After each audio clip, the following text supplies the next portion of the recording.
Good morning. আজ হলো Tarapith mini ব্লগের ডে 2। সকালবেলা ঘুম থেকে উঠতেই মা আমার নেল পলিশ পরাতে বসে পড়েছে। আজকে যাব সাইট সিন করতে, তাই নিজেও রেডি হয়ে নিয়েছি আর মাকেও রেডি করিয়ে দিয়েছি। কালকে অত উল্টোপাল্টা খাওয়ার ফলে আজকে মশাই অসুস্থ হয়ে পড়েছেন। প্রায় আমার রেডি হতেই লেট হচ্ছিল, সবাই অপেক্ষা করছে আমার জন্য।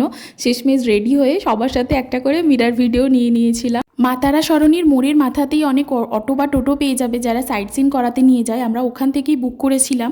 ওনার আসতে লেট হচ্ছিল বলে প্রথমে আমরা একটু ব্রেকফাস্ট করে নিয়েছিলাম, দেন উনি চলে এসেছিলেন। তারপর সবাই মিলে চলে যাচ্ছিলাম আমাদের প্রথম ডেস্টিনেশন নলহাটি, যেখানে মায়ের কণ্ঠনালী পড়েছিল। আর এটি হলো 51 সতীপীঠের আর এক সতীপীঠ। মন্দিরে পৌঁছেই পুজোর ডালা নিয়ে মায়ের কাছে চলে গিয়েছিলাম পুজো দিতে। মন্দিরে ঢোকার সময় অনেকেই দেখলাম পোস্ট ওয়েডিং শ্যুট করছিল, আবার মন্দিরে আজকে একটা বিয়েও ছিল। আমি তার ভিডিও অ্যাড করে দেবো, তার আগে মায়ের দর্শন করে নিও। আর মন্দিরটা এত শান্ত নিরিবিলি ছিল যে মনটা একেবারে শান্তি হয়ে গিয়েছিল। ওখান থেকে বেরিয়ে তারপর আমরা গিয়েছিলাম সাধক বামাখ্যাপার জন্মভিটেতে। এখানে গিয়ে একটা অদ্ভুত জিনিস দেখলাম যে সাধক বামাখ্যাপার দুখানা বাড়ি, আর দুটো বাড়ি থেকেই সবাই দাবি করছে এটাই বাবার আসল বাড়ি।